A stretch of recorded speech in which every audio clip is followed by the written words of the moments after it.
When is the last time that you had a manager come up to you and say, "How are you doing?" Not from a business perspective, but from a life perspective. People look at that as soft or fluffy, right?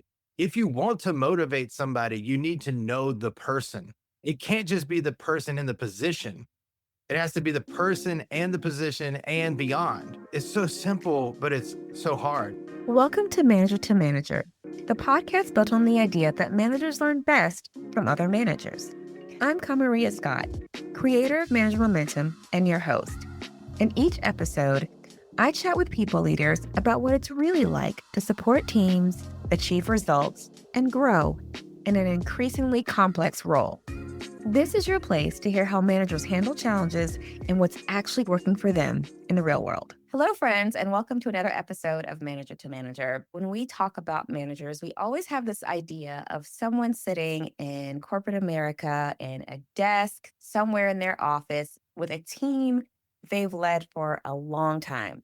But as work continues to change, and we have more contract workers, gig workers, and people that are not traditional employees. This gives us the opportunity to rethink what a manager is and what that relationship looks like and how we approach it. I am so excited to introduce you to today's guest, Zachary Wright. We met at a running remote conference a few months ago, and we had this wonderful experience in something called an unconference where we were talking about how do we help set up managers for success. He had so many wonderful things to share that I knew he'd be a fantastic guest to put in front of you all. So, Zachary, welcome to the show. Thanks for having me. I'm excited. I've been counting down the days. I'm I am sure. So just let's start off. Tell us a little bit about yourself. Who are you? What do you do? And tell us a little bit about your experience as a people leader. Yeah, so pretty much my entire career, I've been a strategy and operations person.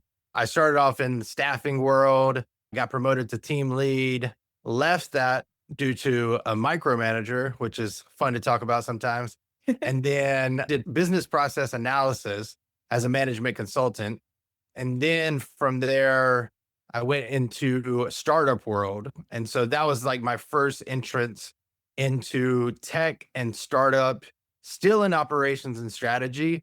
But then ever since then, I've been in the B2B tech SaaS world. It really shaped the idea of where I am today with Grapevine. We are going to get into you leading people as a founder, but I know that when we prepped, you mentioned that you started leading people before you became a founder. Tell us about your life as a people leader before starting Grapevine. Yeah. So I think the first time that I actually led people as a manager or co manager was whenever I was promoted to team lead at the staffing company I worked at. It was a really good experience because I came out of college with an organizational psychologist background, and I wanted to take that learning in theory and apply it in practice. And it was funny because whenever I took on that role, I was the type of person that would take the theories and try to apply them.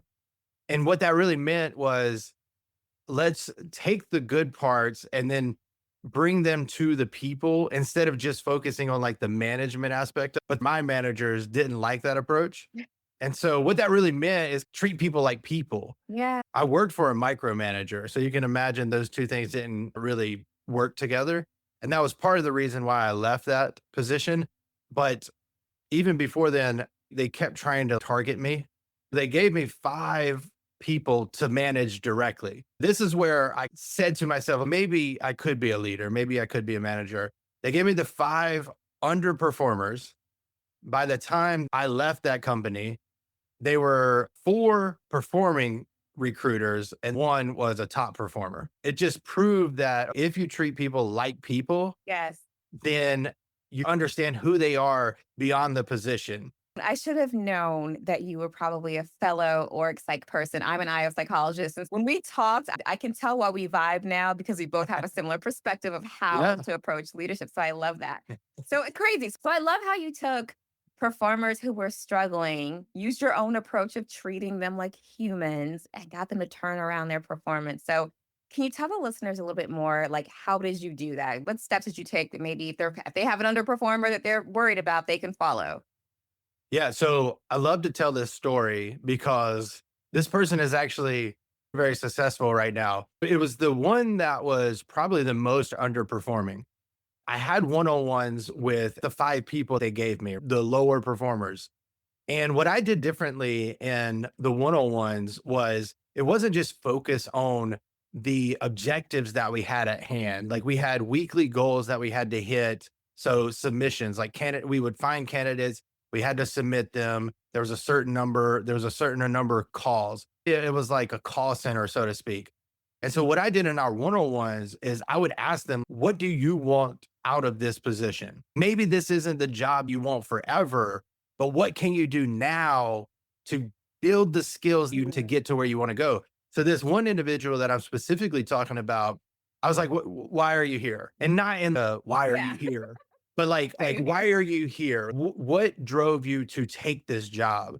And his answer is what sometimes as leaders we don't necessarily want to hear, but it was I need benefits and I need to be able to pay the bills for me and my wife. That's motivation, but it's not necessarily motivation to be a top performer. It's motivation to come to the job because I have to, not because I want Yeah. to. I said, okay, if this was a perfect world and you could do anything, what would that look like?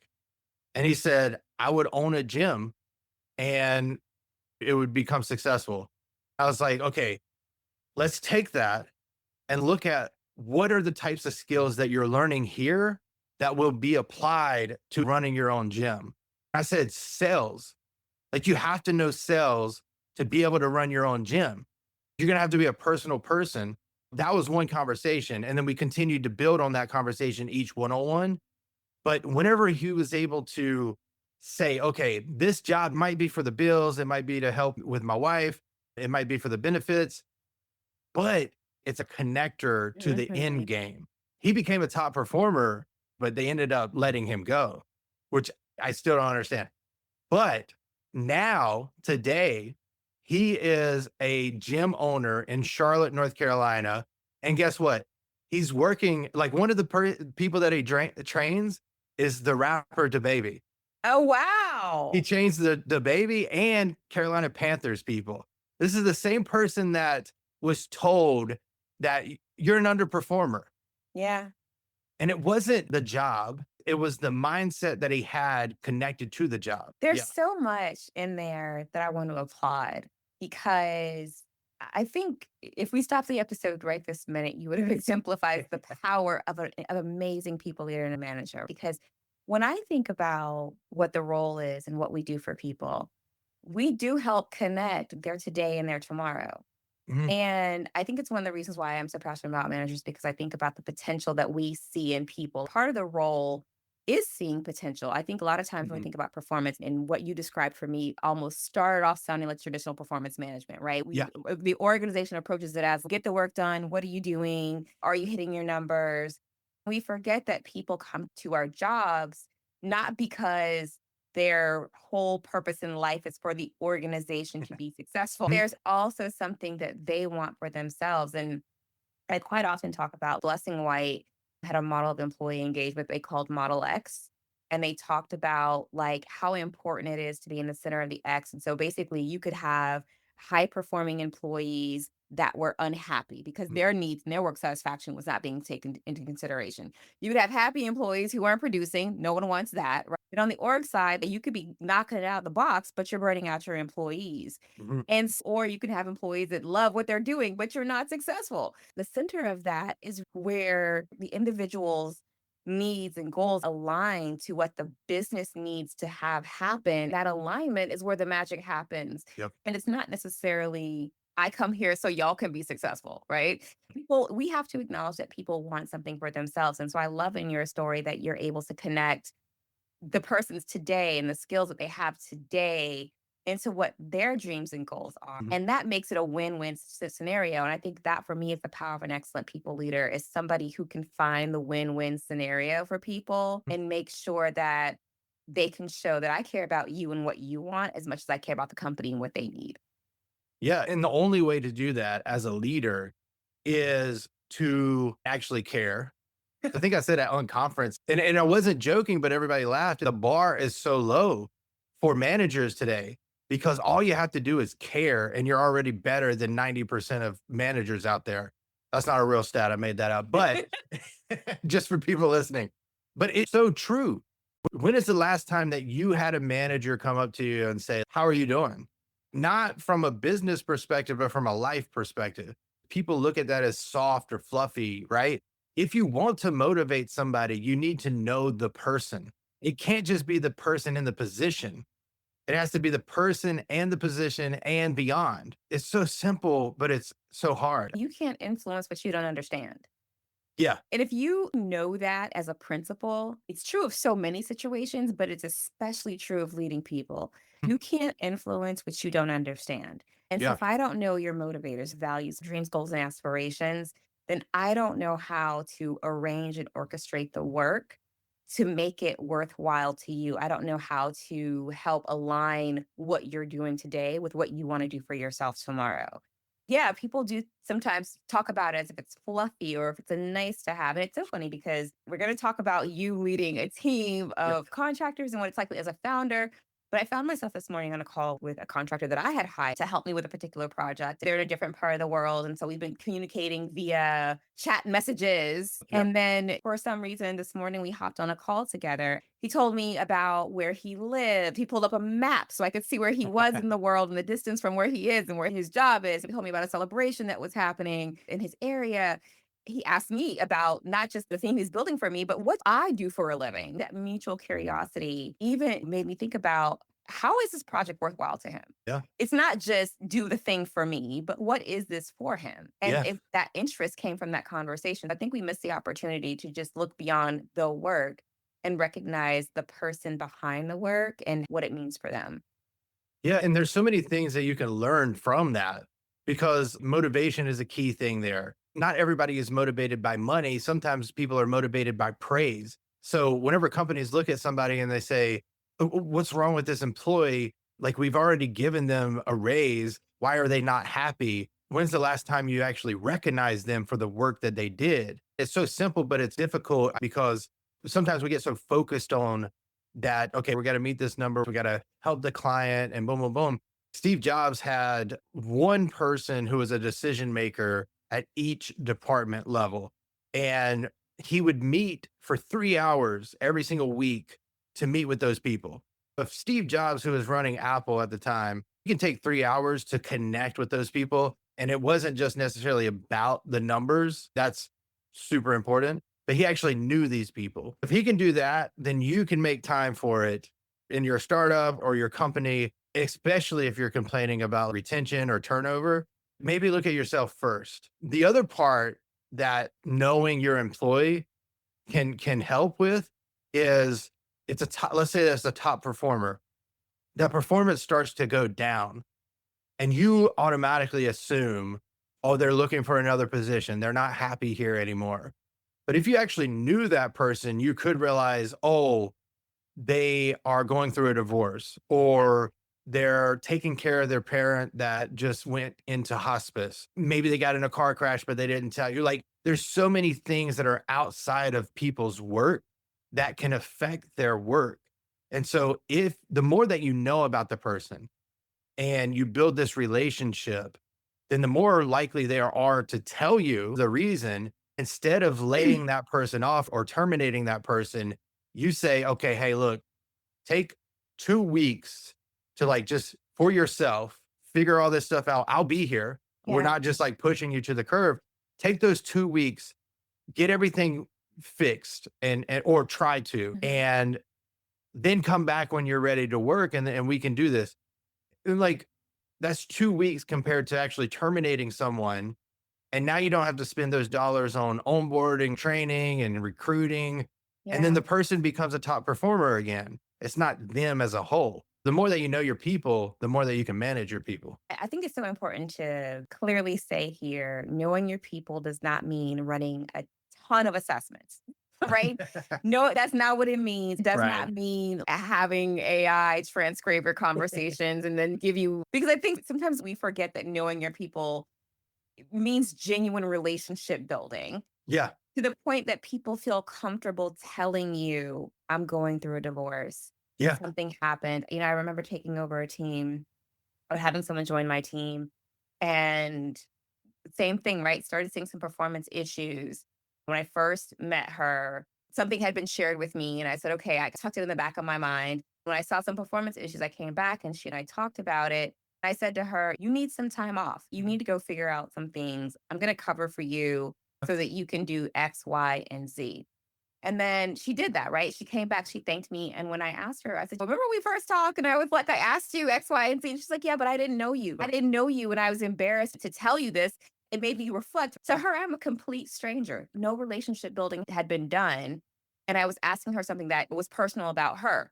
And so when I think about that, it's exemplifies for me why it's so important to focus on both relationships and the results at work, because that person may not tell you they're going through a divorce if Mhm. the only time they have spoken to you in the past 6 months is through a Slack channel. If you've Yeah, not built that emotional relationship with them, they may not share those things. The exactly. other thing that you said that stood out to me was you might need to start with yourself. I love that because one of the things that I always say, especially when talking to founders, is that you are the first manager. Yeah. Right? Before you get to enterprise organization, before you get to small and medium sized business, a lot of times it's you. And then you Mhm. hire somebody else and you hire somebody else, but you become the first manager. Yep. I am curious about switching from your recruiting life and managing in an organization to now being a founder and being the first manager. How is that different, if at all? Luckily, I've been in leadership and director and executive positions. At that stage, you're defining your own time and cadence, but you still have the person above you guiding you. If something's going off or you're not thinking or seeing around the corner, you can tap into someone. You have these goals and expectations that are beyond you. Whenever you're the founder, you create these technically arbitrary goals, right? Or these arbitrary vision objectives. And you are the one that holds yourself accountable. And so it's easy for somebody that's a founder to say, this week, this month, or this quarter, I'm going to do XYZ. Our goal is to close 40 customers by the end of 2025. We'll see if we make it. But that's the goal. And now, as the founder, I could easily get to Q4 and say, oh, we only have 15 customers. So now our new goal is 20. But you have to find the balance. We have our development team. I have a founding advisor that does help a little bit on the accountability side. As the founder, you have to be able to say, this is our goal. This is how we're going to achieve it. And then you motivate the team to do that too. So, like you said, it does have to start with you first because you have to believe it. And then you have to do the actions that will take you to achieving what you set out for yourself. And then you have to also do the part that I said not to do, which is don't move the goal just because you're not achieving it. Instead of moving the goal, do a retrospection on why you didn't achieve the goal, right? Because that's more beneficial than moving the goal. I don't know if I'm fully answering the question, but basically, whenever it comes to being a founder versus a leader, an executive, or an individual contributor, you set your own goals. You have to achieve those, but it's not just you, it's your team that you have to motivate and get them convinced that we can achieve this. Mm. If I'm walking into the room or signing into the Google Meet that we use, if I am uncertain about our goals, then that's set the mindset for the rest of the Yeah. team. One thing that I've realized in leading people is that I set the tone in everything, Mhm. right? Even if I'm not a founder and I'm a people leader, if I laugh, they laugh. Yeah. If I walk into a room buttoned up, they're buttoned up too, right? Yep. Whatever exudes from me, whether it's conscious or unconscious, becomes the standard and it Mhm. becomes what people see and think is what we're supposed to be doing. So Yeah. I think what I hear you saying is that, like, when I'm not the founder, I'm responding to somebody else, Yeah. right? Even if I'm a director, I report to somebody Mhm. and they report to somebody all the way up to the CEO. And so I'm really not at the top. And I'm sort of in the middle. Mhm. And I may not have the influence because I am also responding to somebody else's cues. Yeah. When I become the founder, like I am it. I am the start of what starts to happen. And there's an awareness and gravity of understanding that. And that influences how you operate because you understand that the other people are going to respond to what they see you saying, doing, as Yep. the founder. Did I capture that correctly? Yeah, 100%. Because like the person that you are as the founder is typically your manager in a company. But Mm, then your manager's manager all the way to the top is who you are now. What they go to bed thinking about is the company going to fall under? Are we going to be good? Like as a founder, I'm constantly thinking, okay, I have people that depend on Grapevine to be successful. yeah. And if I don't do what I need to do, Mm, then it's not just me that is harmed. yeah. So you have that added pressure too. You try not to let it get to you. I always say, like with being a founder, you have to find the balance between pessimism and optimism. Hmm. You have to be a little pessimistic because if you're not, then you're delusional, Right. right? Nobody So that, wants that. yeah, if you're only optimistic, then you're delusional. You have to find the balance between that. But at the same time, you can't let the pessimism feed into the team, Yeah. right? Yeah. And being a founder is a mental game almost more than it is a skills game. There's days where it's down, and sometimes it doesn't even have to do with what's going on in the company. It could just be a down day.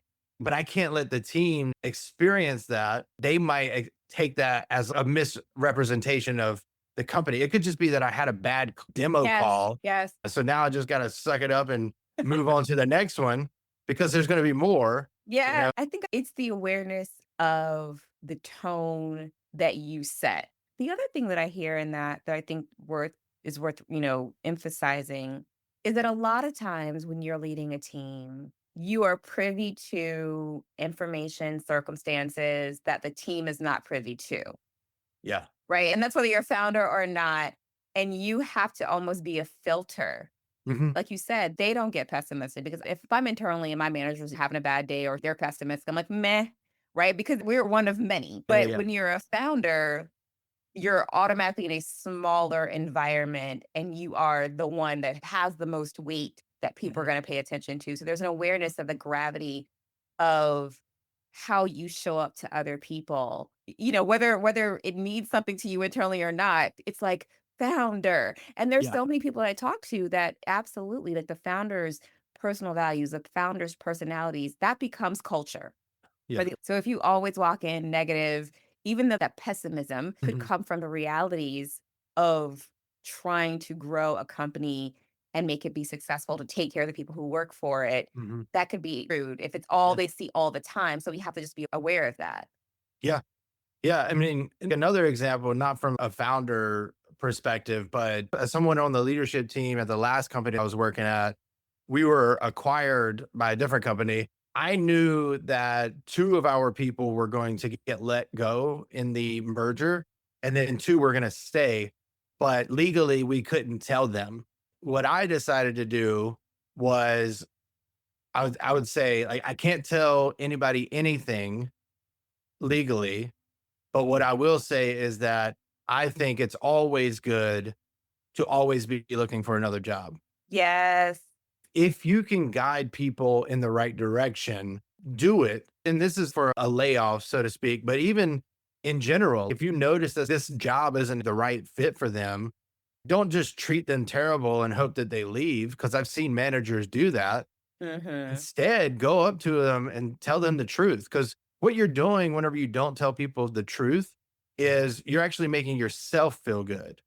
You're not helping them grow. I've had to do this, not too many cases, but in certain cases where it's like, hey, look, you're not necessarily working out here, but what I want to do is help you navigate into your next position. Like, yes, they're leaving. It's not necessarily a termination, but it kind of is a voluntary termination. I've heard there have been instances of companies doing this as a whole, but also managers doing it.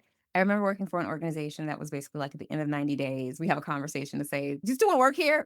And then if you don't, we understand. Yeah. We'll give you this amount of time to find another job. And I always thought that's so amazing. What happens when you get to a company, you're like, oh, this isn't it.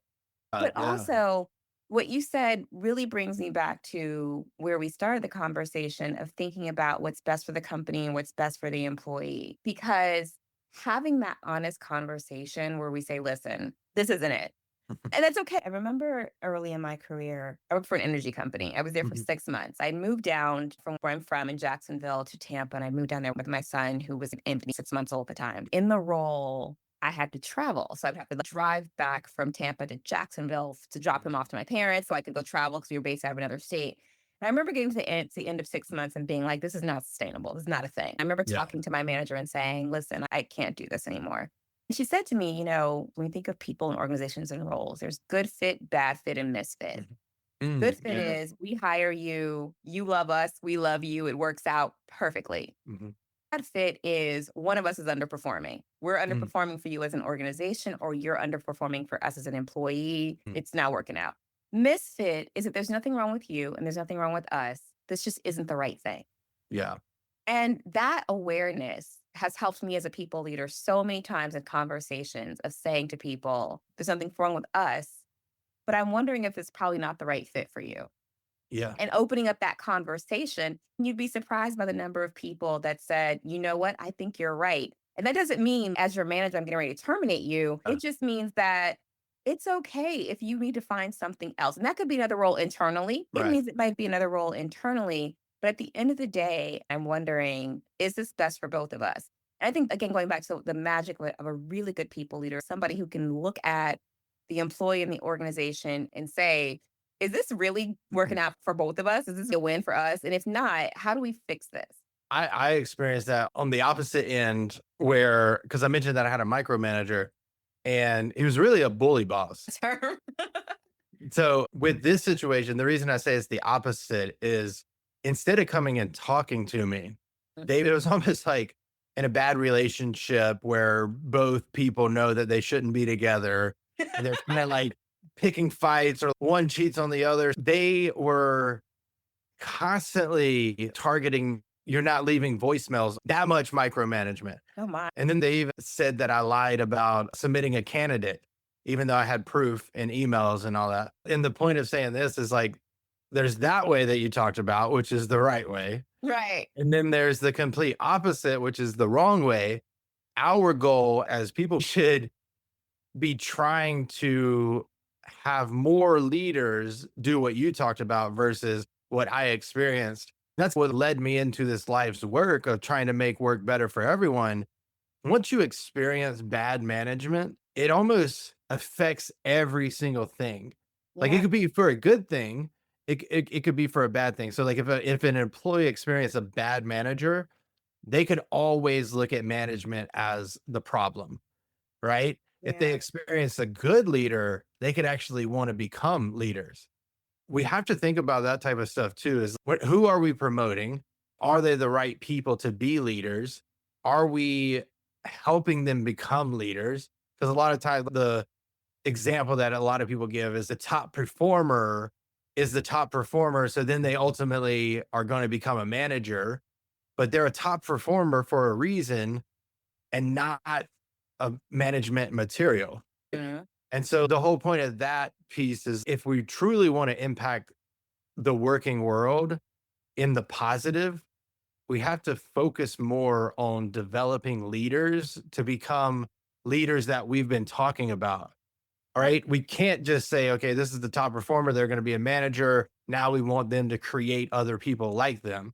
That's not how it works. It's Right. not. And so that's really what I'm trying to do. Grapevine is a mechanism that can allow this to happen in a sense, but this is so much beyond a software, right? It's a Yeah. mindset, it's a society shift in the workplace. It's what we allow. As a society, we have people like Zuckerberg, Elon Musk, Trump. We have these people in the environment that are front and center. And certain people look at these people as leaders, but they're not leaders. They're people who somehow got into that position. They work their ass off, but they're not actual leaders. I want to jump in really quickly because this is a point I like to make. And so I love that you made it, which is leadership comes from a lot of different things. Mhm. And going back to what you said earlier about your level of awareness as a founder, about how people interpret your behaviors. Mhm. So we could get our leadership from positional power, right? And this is a Yeah. distinction I make all the time with people that I support and coach and develop. there's an awareness that because you are called founder or Mm, because you are the CEO of a very large company or even a president, the position gives you power. yeah. Sometimes we conflate that with being a leader. Yeah. And we have to be mindful of that because someone in a position does not automatically equate them to be a good leader. There are people who derive their power from the position they hold.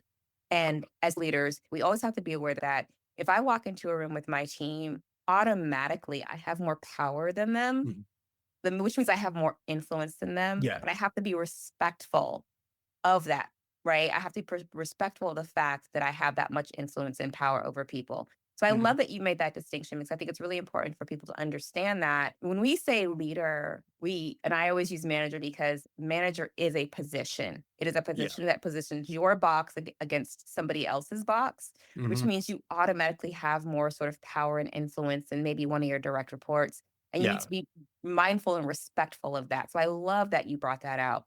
Mhm. So but the other thing that you said is really true. A lot of the times we learn leadership from people who led us. Yeah. So if I had a great people leader, I might aspire to be like them. But also, we have people who are leading, but you also could be leading people to be like you if you're not Yeah. careful. I hear you saying, is that right? Yeah, exactly. We have to be intentional about who we let into the leadership rankings, right? Mhm. Because it's a ripple effect throughout the organization and ultimately throughout society. Seriously, I mean, we look at this right now, right? Forget who president is right now. Whoever leads the United States at that given moment sets the tone for the people that they represent. And that's a macro example of what happens in a company. Yep. Like I mentioned, look at Zuckerberg right now. He's leading the company through layoffs. He's doing these weird shifts in his personality. Don't get me wrong. I respect Zuckerberg for what he has done with technology, but I don't respect him for what he's done with people. He treats people like they are a product. I And love that. So I want to apply what you just said there because I always say that an effective people leader is somebody who can balance relationships and results. Mhm. And one of the hard parts of getting to better people leadership in organizations has been the rewarding of people who get results at the expense of their people, not Yeah. with their people. That awareness as a founder is so important because there's something that I'm writing right now. And the way that I'm describing that is exchange versus extraction, Mm. meaning like there's an exchange of creating a good situation for both the organization and the employees Yeah. versus seeing employees as something to just extract for the benefit of a company. And there's Yeah. this, I think there's a important distinction there Mhm. in how you view people and what they mean to your organization. Zuckerberg's looking at it as an exchange. I hired you. You got to do this. If you don't do it, then you're gone, which does make sense from a high level leader or manager position. Like, we did hire you to do something. You're not doing it. So you're gone. But in this case, it's like, we hired you to do something. You're not doing it the way that we want or like you to do it. It's still getting done. I don't even Yeah, know if that's like, yeah, I know what you're saying. So to me, I see it as an extraction. And I think extraction, I think mm, one-sided relationship. I think oh, yeah, yeah. exchange, I think there's something in it for you, there's something in it for me. We're going to exchange so that we're both good. I see. Yeah. Extraction basically means I'm trying to get out of you whatever I need, and I'm not really concerned about what you need out of this. Yes. Yes. So when I think about return to work mandates, when I think about just a lot of what I see in the workplace, it feels like extraction, not necessarily exchange. This has been a fascinating conversation. I feel like we could be here all day. When you get psych people together, we're going to have strong opinions and strong things to think about. I want to leave the audience with one last question. Mm. You obviously run a tech company, Grapevine. We're both very passionate about people leadership, and we're living in this world of AI and technology, and we're seeing lots of things happening. I'm wondering if you can talk about how technology can be used to enable better people leaders, not necessarily replace them. Do you see there's a synergy, a way to make sure, or for technology to help us make sure that people have more of the good managers, the effective managers that we discussed? Totally. I think the way that we're talking about AI today is like, there's even companies out there. I think like one company is called Artisan, and they're talking about replace your humans. And to me, that is not good for, I know I keep talking about society, but that's not good for Okay. society. The reason I care so much about work being better is because it's what we do for the majority of our waking hours, Mhm. right?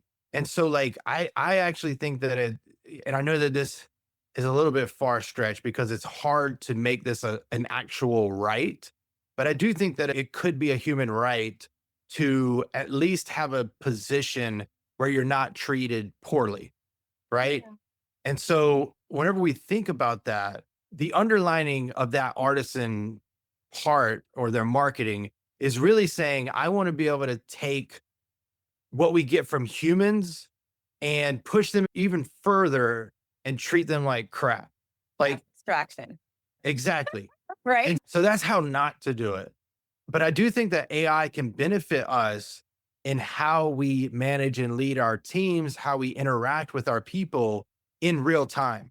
Let's say like 10 years ago, before AI was a big thing, you and I would have a conversation. This actually happened at Kumu whenever I was there before. We had an executive coach. She was our HR person and she knows what she's doing. Like she worked with she was a executive at Starbucks working with Howard Schultz directly. So she knows what she's doing. What I would do is I would have a one-on-one conversation with one of my sales engineers that I managed. I would take that conversation into the executive coaching session and then tell her how I handled it. Ask her, is the way that I handled it appropriately? Or are there any tips or feedback or mechanisms that I could use Yeah. next time? Instead of having that gap in between, you could have something where AI is listening to us talk right now, and then I say something and I don't realize it because the type of person I am, it wouldn't offend me. But then the type of person that this person is, it does offend Mhm. them. And Mhm. so it's like, hey, Zach, you know that this is Susie over here, and she is on the disc assessment. So what you said might actually affect her in a different way than what you would do, right? And so Yes. in real time, you can get that and say, "Hey, Susie, I'm sorry about saying it that way." And then AI can say, here's a reword that would really impact the way that she takes the feedback. So that's a real time example that I think could happen today. Oh, Um, absolutely. I can name a couple of technologies out there that are prepping men to be yeah, able to do that for managers. I love that. yeah. This has been such an amazing conversation. I want to thank you for your time. I knew a running remote that there was greatness that you wanted to share with people and that they would learn so much from you. So, if people want to learn more about you and learn more about Grapevine, Yeah. what's the best way for them to do that? I'm really heavy on LinkedIn. So it's Zachary Wright MBA. You can find me there. You can go to our website, grapevinesoftware.io. Make sure it's a .io, not .com. We're also on YouTube. If you search Grapevine or Grapevine Software, you should be able to find us there. We're very verbal with what we believe. If you like that, definitely follow us. Love it. I think they can tell that. Again, I just want to thank you for this conversation. It has been enlightening. You gave us so much to think about. And if you're for the listeners, what I do hope you take away from this conversation is a couple of things. If you are a people leader, you set the tone for what's happening with your teams. If you laugh, they laugh. If you are vulnerable and share, they probably will be too. Remember that you're setting the tone for what somebody else might think leadership should be. If Yes. you are setting examples like micromanaging, you might be breeding a micromanager, passing on that ripple effect. But if you're also somebody who is showing people that people leadership can be caring for the business needs and caring for individual needs, that's something you can pass along as well. As always, thank you for listening to Manager to Manager. We will see you on the next episode. In the meantime, take care of yourselves and each other.